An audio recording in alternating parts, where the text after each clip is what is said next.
Welcome to Tapestry with Miriam on Fusing channel. And as we continue to celebrate extraordinary women tonight, we celebrate Dr. Miriam Sekandi, who is a lifestyle coach. And she is the founder of Break Free Zone from Social Conditioning. And she's also a lecturer at the University of Alberta here in Alberta. She teaches diversity, equity, and inclusion and intercultural education as well. I just want to say thank you so much for coming to our studio tonight. Thank you for having me. Yeah, and she's also an author of a book called It Takes a Village to Wreck a Child. This is a very interesting book where she writes about epigenetics, the study of how we behave and how our environment change who we are. Thank you so much for coming. And can you just tell us about yourself? Wow. So when I'm asked that question, I always actually reflect on who I am when I'm asked to talk about myself. So I try not to talk about what I do, because that's not who I am. That's just what I do. But I am a multi-passionate. I am gifted. I always say I'm very, very gifted. Mm-hmm. I do a number of things. I bake amazing cakes. I write. I love to write. I speak. You've probably heard me speak. I do a number of things, but I am a multi-passionate. Yeah. I'm a grandma of 1, mom of 4, and my biggest thing on my heart is education. I love to educate, and I love to take advantage of situations to not leave relationships or interactions without providing some form of education. So that's a little That's bit who about. you are. Yeah, I know. I've read your book, and I've listened to some of your powerful, powerful speeches in some events when they have invited you to speak. And sometimes I wonder, where does that passion come from? So the passion probably comes from years and generations of conditioning and me choosing to break away from that and realizing, sometimes I don't even know where it comes from, but realizing that there is so much bottled up on the inside, and sometimes I feel like it's not just mine, it's generations behind me, generations that came before me that were silenced for so long. And so when I'm in front of a mic, it feels like their voices, their messages, their sounds need to come out, their stories need to be told. And I know there are so many people, even within the generation I'm in right now, who are living, who are still silenced. And I hear them through conversations. Yes. And so when I get to the mic, I feel like I'm called to speak for them as well. So that's where the passion comes from. Okay, that's very good, because on that point, what inspired you? Was there something that you ever created that inspired your engagement to the community and really wanting to engage, like to tell the people who you are and also just to engage them into doing the right things? I don't know whether it's something I created, but it's a calling that I answered.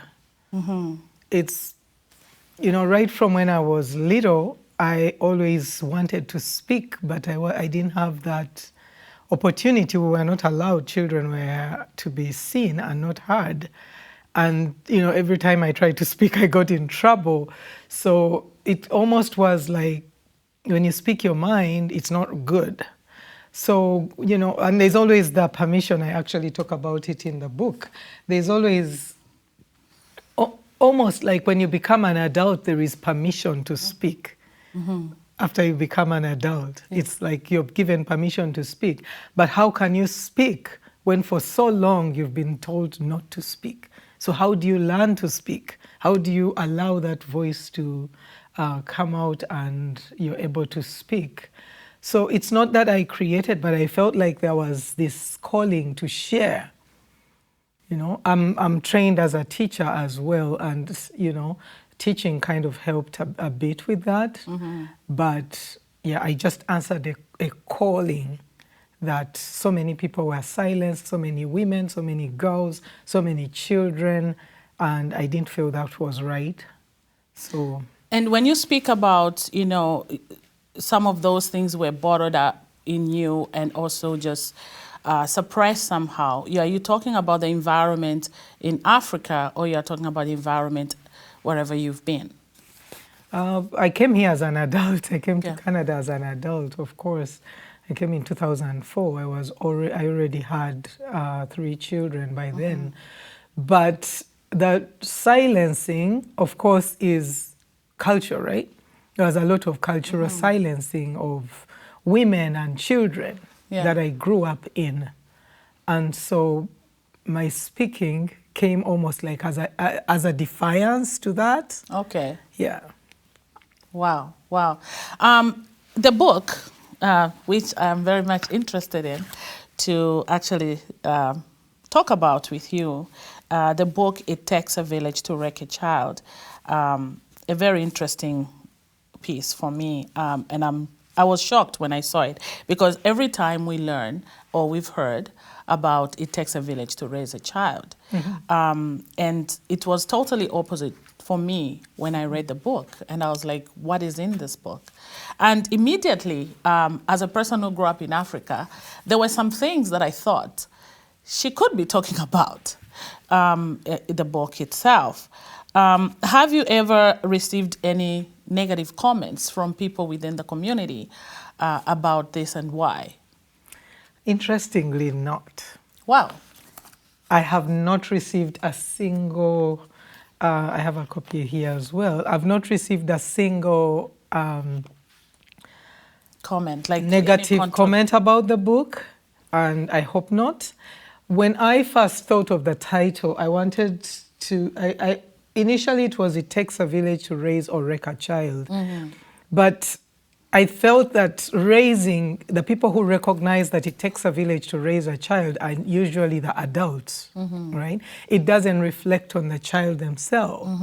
So, and yet I wanted to tell my story and the stories of many children who lived through similar experiences. So, and what, you know, the village had actually done to me, you know, not so much done for me, but done to me.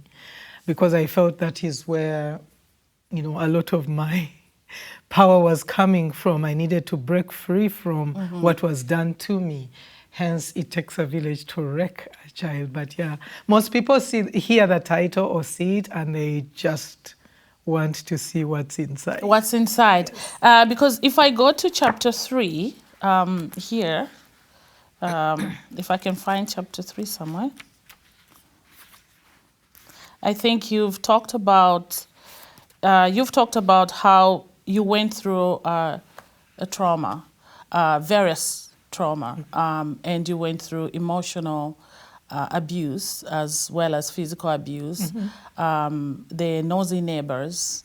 I love that because I witnessed that too, and a lot of things.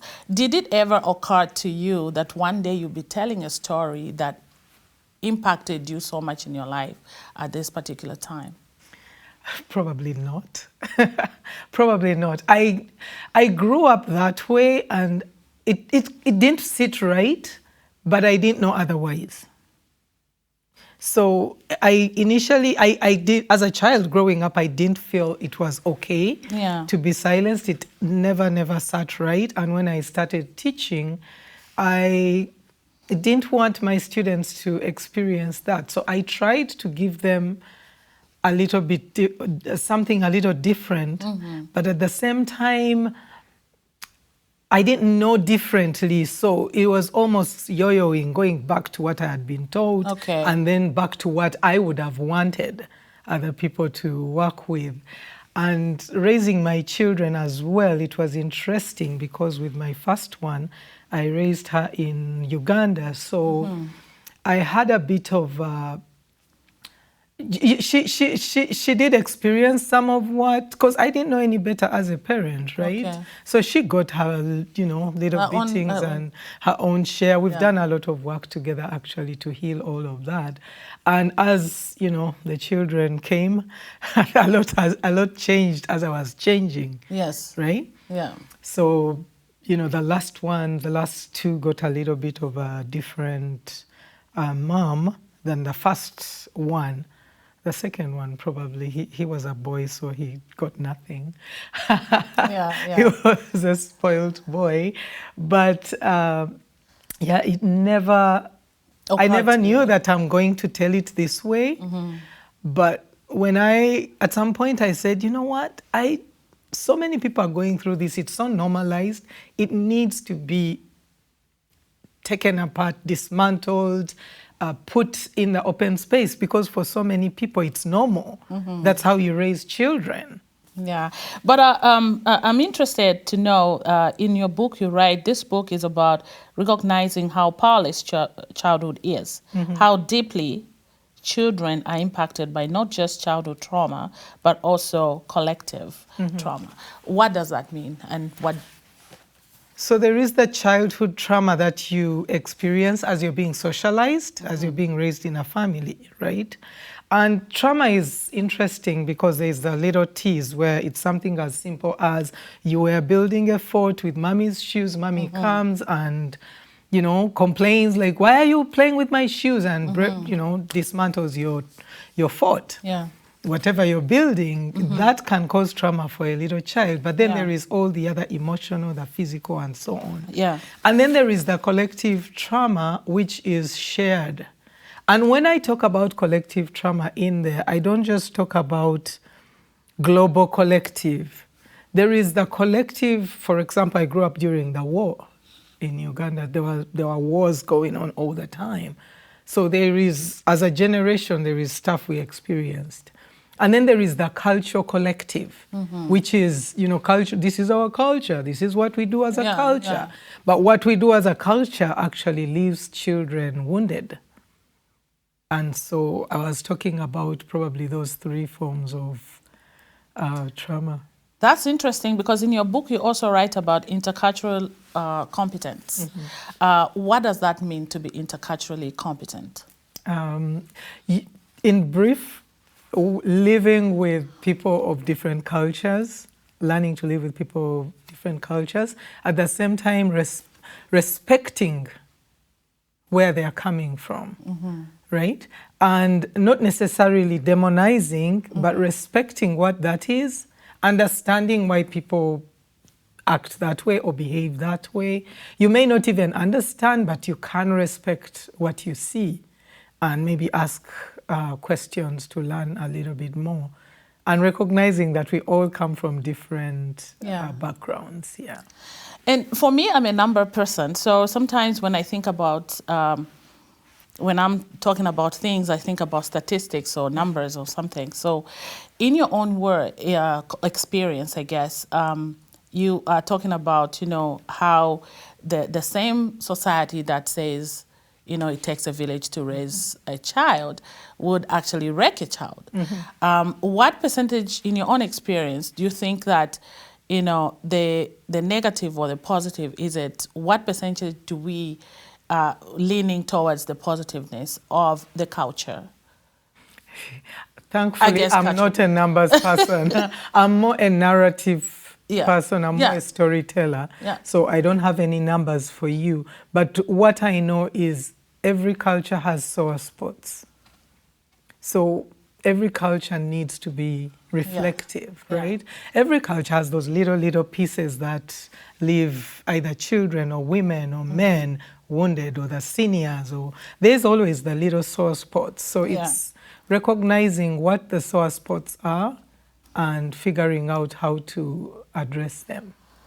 Wow. When I went through this book, there was just too many things that I wanted to, like, we can talk about this book the whole time. And I think that people from Africa who grew up there should read the book, because it will give you a different perspective to what the society is all about and what it does to you.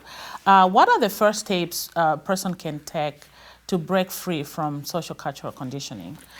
Because you write that, I think that is chapter 4, Rebellion to Freedom. And I think maybe I will read something here. The village was there for the child who followed all the rules and expectations. The child who didn't was punished.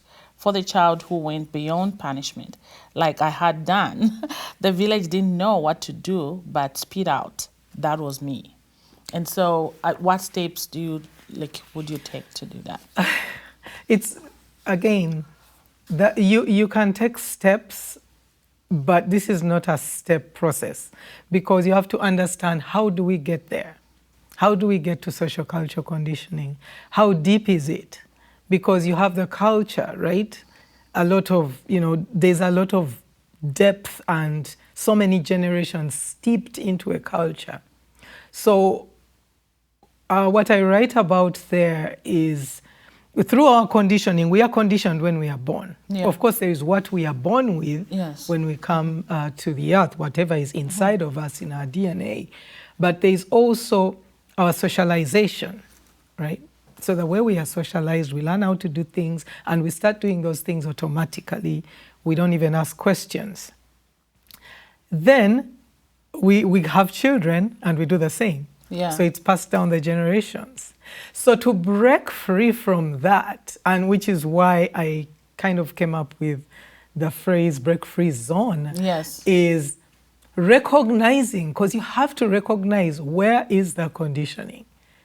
Where do I have conditioning? And for many people, I didn't know that I was conditioned a certain way until I actually started paying attention. When I started on my personal development journey about 10 years ago, I started paying attention to, how I was conditioned, and questioning it and asking myself, is it right? Or did I just accept it because that's what I was told? And a lot of us are living in cultures, in places where we believe certain things, but we don't even question them. We don't even wonder, where does that even come from? So you have to start there, even recognizing what your conditioning is, and catching yourself each time it happens. And, you go, whoa, what makes me think like that? Where did I get this belief? And it's steeped in our values, it's steeped in our beliefs, it's steeped in our practices. And we do it every day without even thinking. It's like second skin. But until you actually awaken to your conditioning, it's very hard to even start. You have to awaken to that. And which is partly why I enjoyed writing this book. And so many people have told me they actually hadn't thought that they were being conditioned that way as they read the book. Yeah, that you bring up a very good point, and I think you've written that in here, some of the unhealthy practices of parenting that are passed down to us, as especially for us from Africa as well. To our viewers, I guess I wanted you to talk about what are those unhealthy practices that are passed down, some of the examples, because like you say, some things that you were doing that you wouldn't even realize that you're doing them, and you're passing them down to your daughter, and that she would do the same. What are those practices that you can talk to our viewers and tell them those unhealthy? Yeah.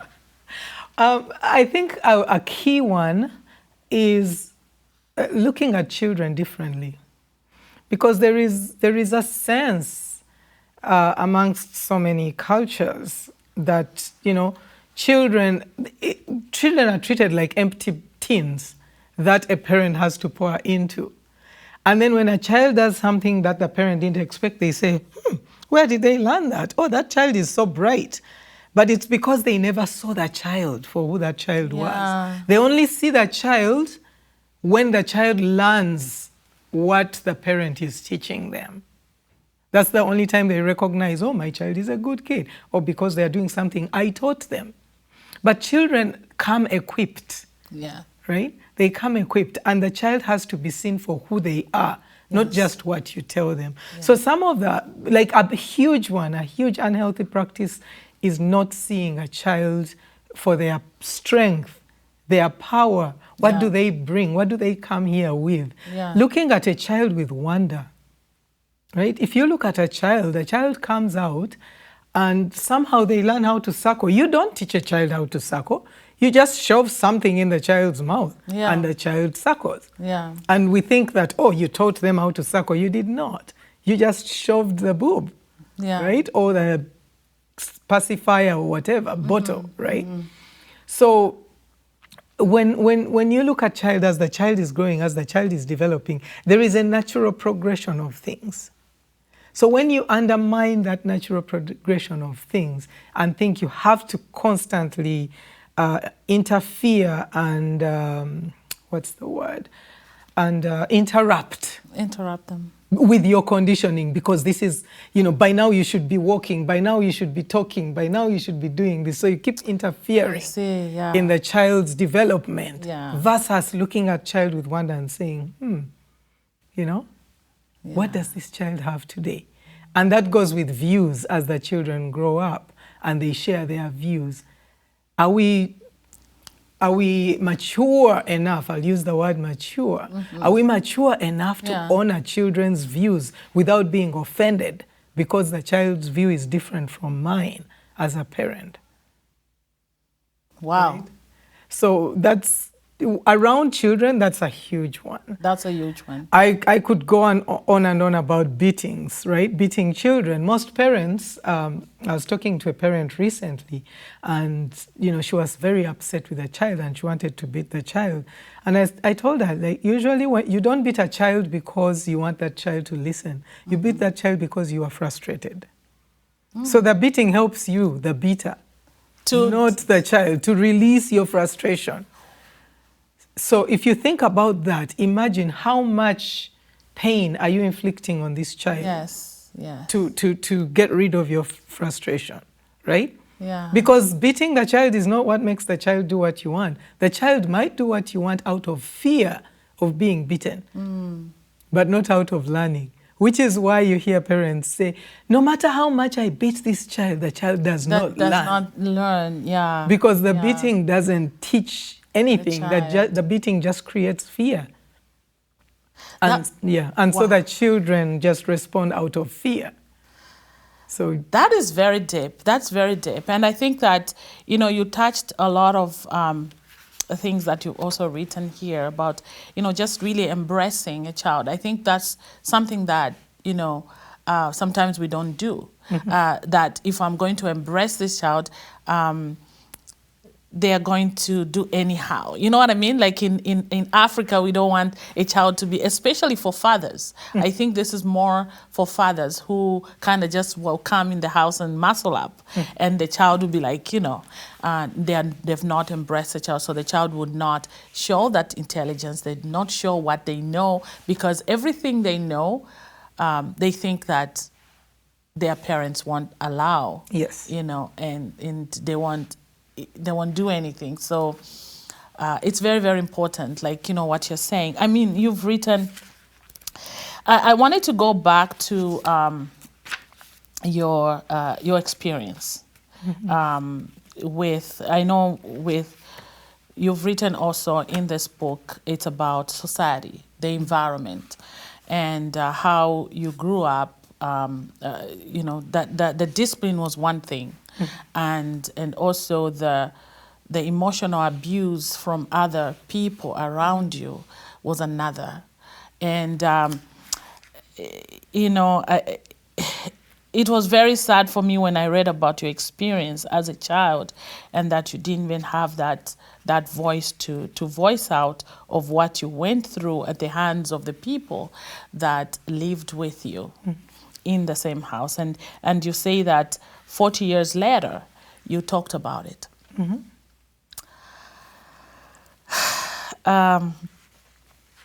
What was that? Why did you bottle up all that? I know it's because you couldn't talk about it but 40 years was a lot. Yeah, but are you talking about the sexual abuse? Yes. Yeah, when you're a child, and I don't know about, but I've talked to a number of people, a number of girls who've been sexually abused. When you experience sexual abuse as a child, sometimes it doesn't register as sexual abuse because you're a child. Yes. What do you know, right? It doesn't register as sexual abuse. But when, like I said, when I started doing my personal development work, I had to go back in time. I had to be reflective as well, right? And I realized, I traced back a number of things, and one of the things I was tracing back was my relationships with men.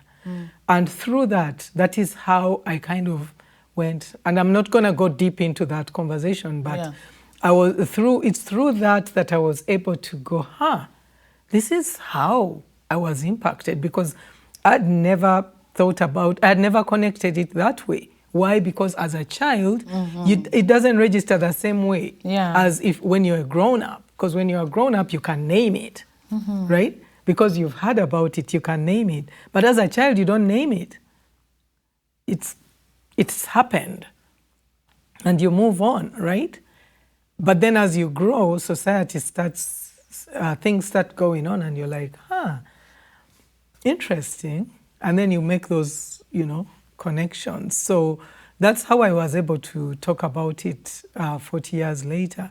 And one of the reasons I put it in the book, some things I wrote and eventually erased because I needed to get them out and then remove them because they were not for the public. But one reason I wrote it is because this is common. It's very common. It's more common than actually people realize, because in growing up in our time, I don't know about now, but the homes had so many people. So you had all these relatives living with you, and a lot of the girls I've talked to who've experienced this, that it came from relatives. It's relatives who did this. So I brought it up. So if people can be reflective of, how do they take care of their children? Who do you trust around your child? Because the person you trust around your child might be the person who wrecks your child. Right? And I like how you put it there, because when I was just thinking and, really trying to think about either, in my world, either you have witnessed it or you've been the victim, and especially in terms of, the families, the African family format, I may say, because you have somebody dies and then your dad will go get the children and come to live with you, and they come with different behaviors that they have attained from wherever they're coming from, and so they bring those. Even if maybe they fear to do certain things, but when the parents are not around, they will be doing those things. And sometimes, like, how do you tell people, because this is even for us here in Canada, where we tell kids, do not talk to the strangers. Do not talk to strangers. The kids know a stranger is somebody that is out there, that is not, like somebody who's just spring up from the street and say, hi, Miriam, right? That's a stranger. But they don't know that a stranger is actually the person maybe within the community, the churches, what we've, even here in Canada, we've experienced, or we've heard that, even people from church, they rape kids. There's, things like that, and they go through all kinds of things. How do we make sure that a stranger is really a stranger? I've reflected on the concept of, stranger danger, and I always say, as adults, when I met you, you were a stranger to me. But are you bad? Not necessarily, right? There is a girl who's traveled to all countries in the world. She's actually from Uganda but lives in the US. What's her name? Nabongo, I think, She has a TED Talk where she talks about the stranger next door, something like that. Who's your neighbor? And children, parents have to look at children kind of like, I look at the child like a plant. You have to take care of a plant, right? And plants will usually tell you, if you pay attention to a plant will tell you if something is wrong. Yeah. But a parent who's never around their child, or who has never given the child an opportunity to be themselves, will never recognize when something's wrong. Yeah. Right?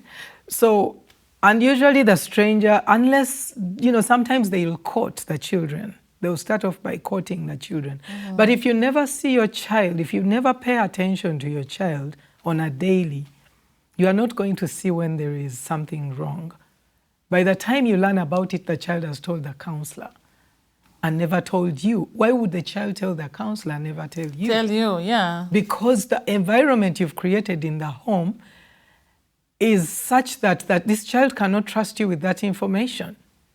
And if a child cannot trust a parent with that information, because people are going to be, there are bad people out there. Yeah. There are people who do things. Yeah. There are people who court kids.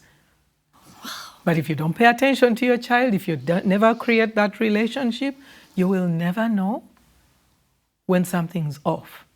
By the time you realize that something's off, it will be off the rails. Yeah.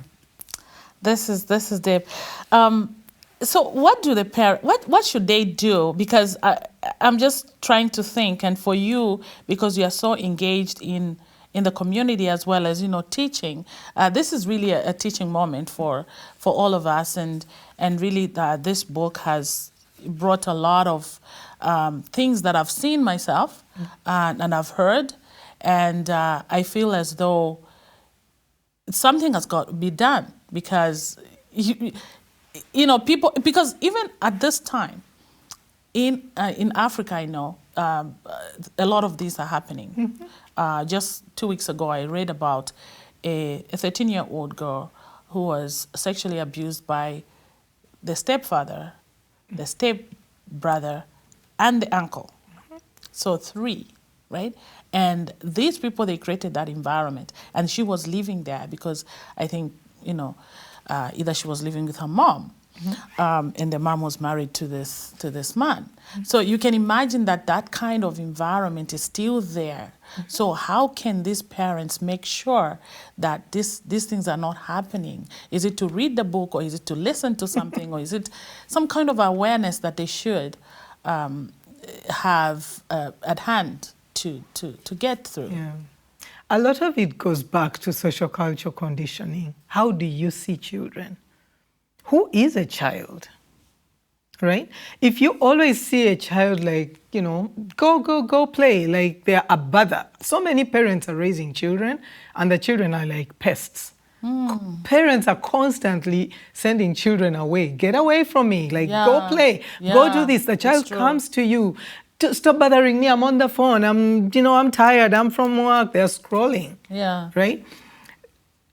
So many parents don't have relationships with their children. They put children on this planet and trust other people to look out for your children. Yes. The child is your responsibility. Yes. And you need to pay attention to your child. When I say pay attention, I'm not saying sit with your child, but know your child. What makes your child happy? What makes your child sad? What turns off your child? What turns them on? What are their interests? There are so many parents who are like, I don't know, that one, she never wants to do this. She's always seated in the corner. Yeah. Oh, that one's so quiet. Yeah, as long as he's quiet, I'm fine. Wow. The quiet child, usually the good child is the quiet one, and that's the one they forget. Yeah. Without even recognizing that silence could be that something may have gone wrong. Yes. But if you've cultivated a relationship with each child, not together, each child. Each child, yeah. Don't have 4 children and expect all 4 children to be the same. Yeah. Each child has their gifts. Each child has the way, different ways they react. So you have to cultivate that relationship. And then parents will come back and say, I don't have time. And I say, fine, you don't have time now. You will find time later when something has gone wrong. Yes. You'll be forced Wow. to find that time. Wow. Wow. with everything that you're doing in the community and teaching, and of course you're an example of a lot of things, the tenacity, you have your PhD, congratulations for that, and all these accolades that you have. How do you hope to reshape the diaspora community, especially in Edmonton? First of all, they need to read the book. Of course. Read the book. Yes. That will impact you in a different way. Yeah. Also, I like I've always said, I take advantage of a mic. Everywhere I see a mic, if there's an opportunity to speak into it, I will speak into it. Yes. And I will share issues that are present in the moment. Yes. So I take advantage of those opportunities. Many people, don't have time for that. They don't have time for that, right? Yeah. Because they moved from their countries and they're here, so they try to, embrace a different life. But the reality is, there's always something that you can add. Mm-hmm. We always have something we bring. You bring voices to the public, right? I bring a different kind of voice to the public. We all have something to say into that mic. Yeah. So if we are never afraid of mic moments, take advantage, go to places. If you talk to people, interact with people, and don't just talk gossip, but I'm saying add to the conversation. Contribute to the conversation. There's always something to add to the conversation. Yeah.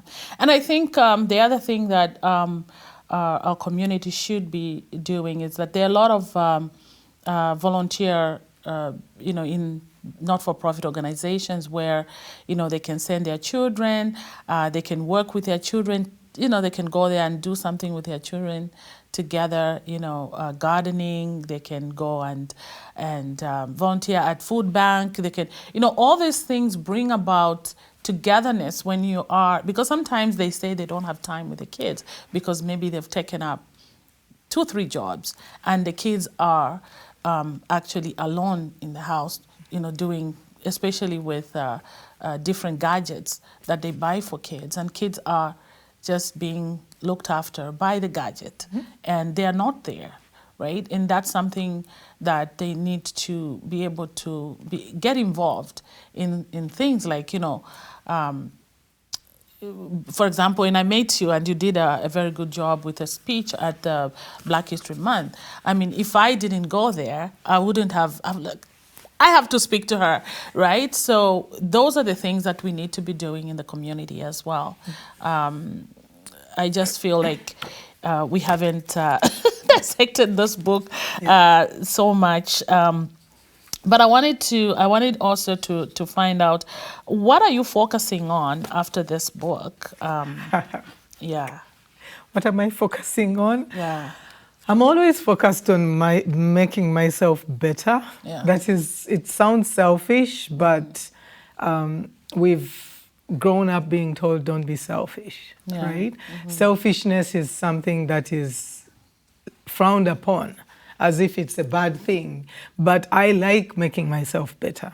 That's how selfish I am, right?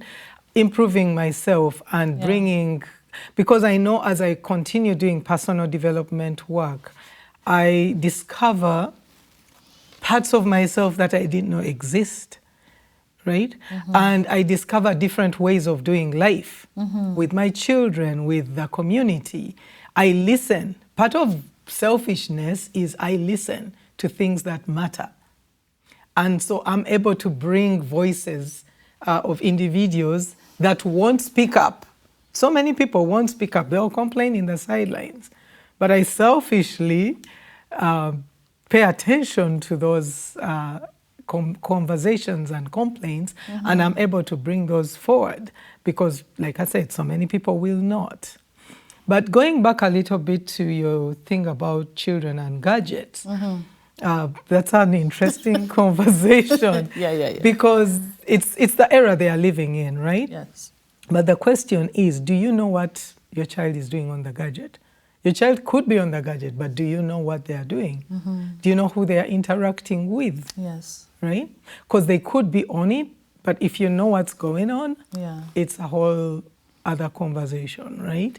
And through what I've found, even with my youngest is very, she's 14 and, she loves the gadgets. Mm-hmm.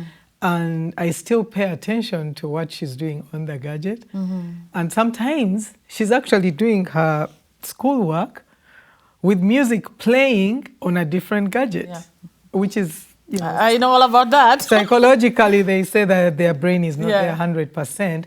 But I think if you know what's going on, because sometimes what's pushing these kids more and more into the gadgets is us demonizing the gadgets versus taking advantage. Because we can't do much about that. It's the era, right, of technology. So how do we take advantage of what their interests are? Which is why I said know your child, right? Yes. So even when they're on the gadget, what are they doing? And who buys the gadgets anyway? We complain, but who buys them? Who buys them? It's the parents. And sometimes, like you talked about having that relationship with your children, right? You have to have a relationship with them. Yeah. A good relationship that a child would actually be able to tell you what they're doing on the gadget.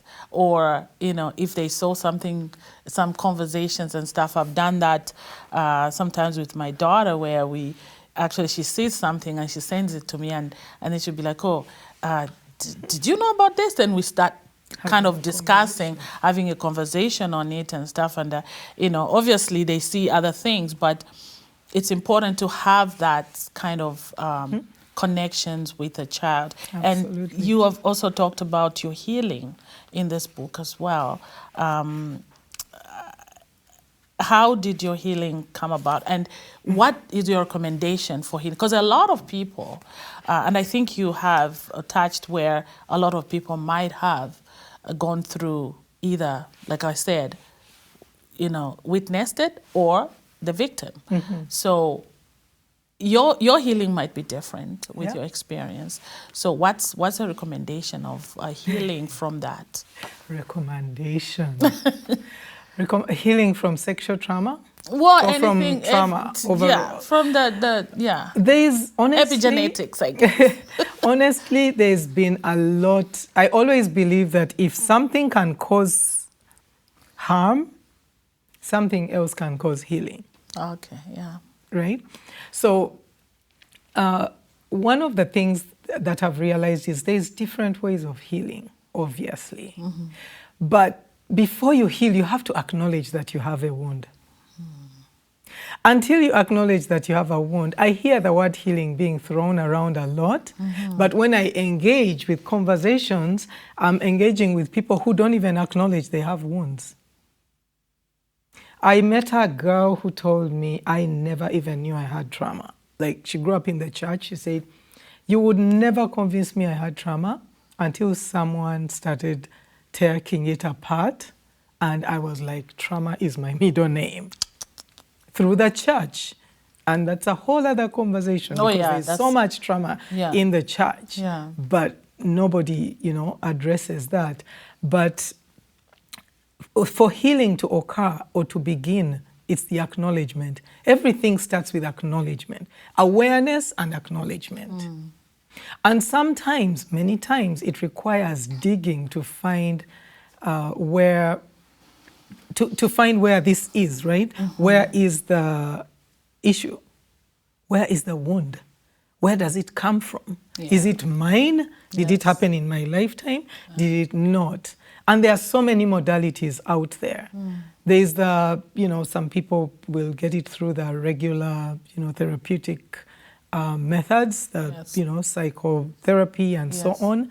Other people will get it through things like Reiki, different modalities, Reiki, where you have somatic healing, where it has to be released from your body because the body traps it. Yes. If you've read the book, the body keeps the score. I've heard about it, but I haven't read the book. Read it. Yeah. So, because your body will remember, your body will store it. Even if you don't remember, your body does. And sometimes why do you think people get to heights and they're afraid? Why are they afraid of heights? I'm afraid of the heights. Who told you that heights are bad? Where did you learn that? it's in your body, right? Yeah. It's in. Why are people afraid of water? They go near water and they will only dip their feet. Yeah. They will not go into the water. Yeah. But they don't know why. If you ask them, why can't you go? I'm afraid of the water. Why? Yeah. Have you ever tried swimming? No, I would not dare. Yeah. Then how do you know, right? It must have been inherited somewhere, right? And some of it is cultural and has been inherited over time. Mm-hmm. So to get rid of that, you can see how deep you have to do some work. Unravel some of these things. And break free and leave the shells behind and come out a new being. Wow. Yeah, but so it's different, and it's not, healing is not a one-time thing, because with healing, as you work on one thing, another one pops its head. Some people think that when they go through healing, oh, I'm done. No, you do one thing, another one pops up. You do another one pops up. Yeah. So it's kind of like an endless thing. So you kind of get used to, like for me now, I get used to catching myself. You know, where am I still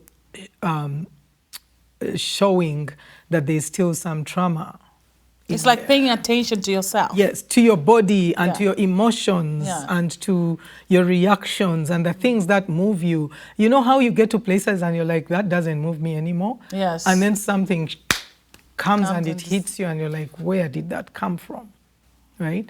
So it's a journey.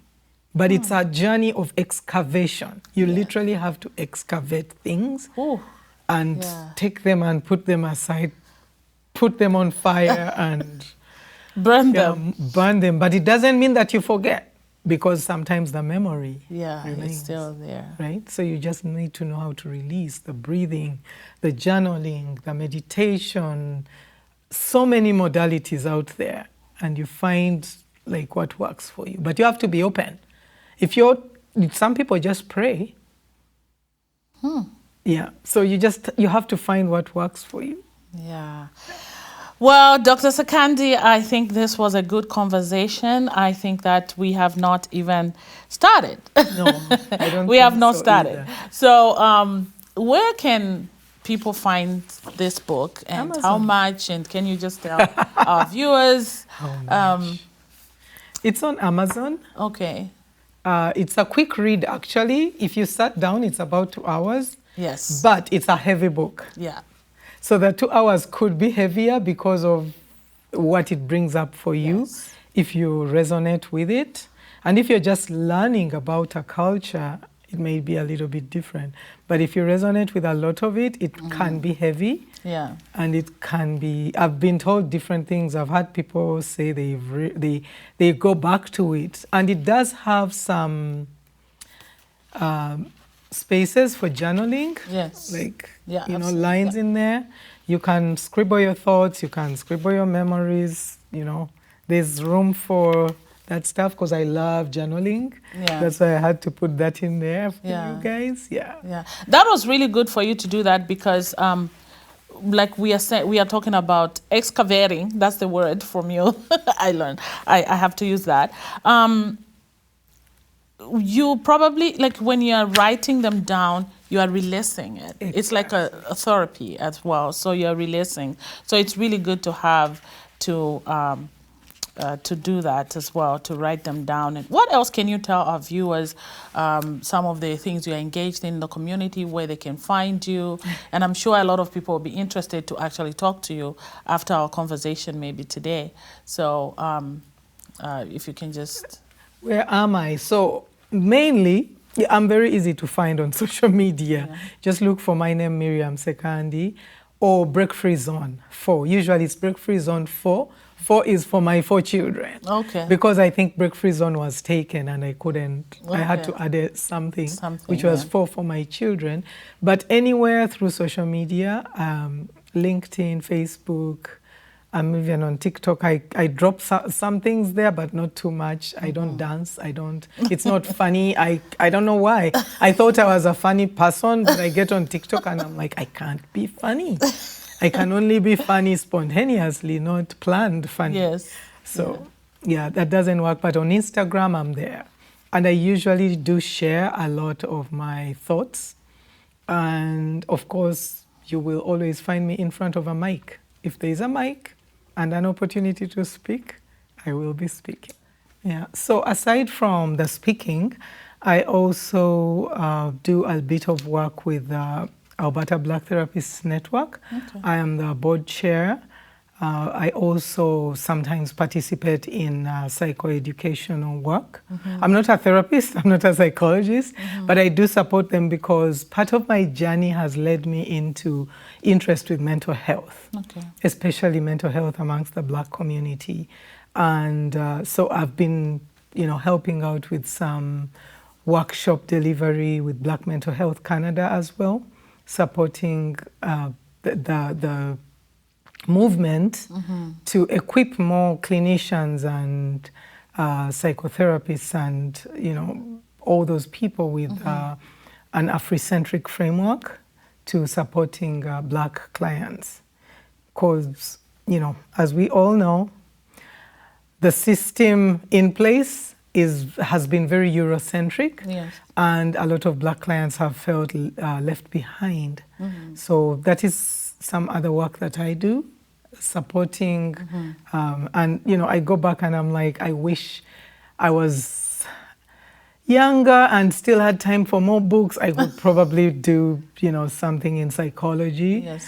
But I never had that opportunity. But I did have the opportunity to do psychology in education. Yes. So I've always been interested in that area. So, doing this mental health work and advocacy for Black clients to receive kind of an Afrocentric touch to their mental support. Wow, that's my namesake. Miriam Sekandi here. This book is a very good book and very interesting book for our viewers to just, like she said, just learn, just maybe, again, resonate with it. It's been wonderful talking to you tonight. And I really appreciate you coming to our studio tonight. And I just feel like there's a lot that we can talk about in this book. I hope that we can have another time to actually really dissect. And maybe another book that's in the pipeline. There is one that I'm thinking about. Okay. Yeah. So that's and we just want to appreciate you and for what you're doing in the community. We want to say thank you so much, and for being an example to a lot of women and a lot of young girls out there. We just want to say thank you from Fusing UMI and Tapestry with Miriam here. So, and to our studio crew and everybody, we say thank you for coming. Thank you.